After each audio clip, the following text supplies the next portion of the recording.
Hi everyone, welcome back to the online help guide.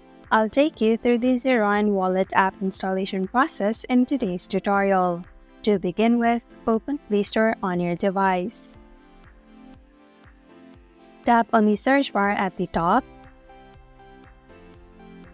Finally, type Zerion wallet. We're going to download this app.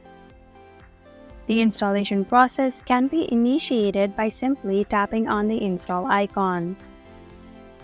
Make sure you have good internet connection before downloading.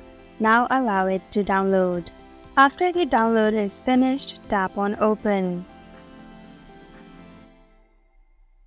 By logging in or registering by following these steps, you may now access the application. Thank you for watching Online Help Guide. Hope this video was helpful. If it was, then hit the like button and comment down if you have any questions or feedback. Also, if you're new to our channel, subscribe and hit the bell icon so that you don't miss our upcoming videos.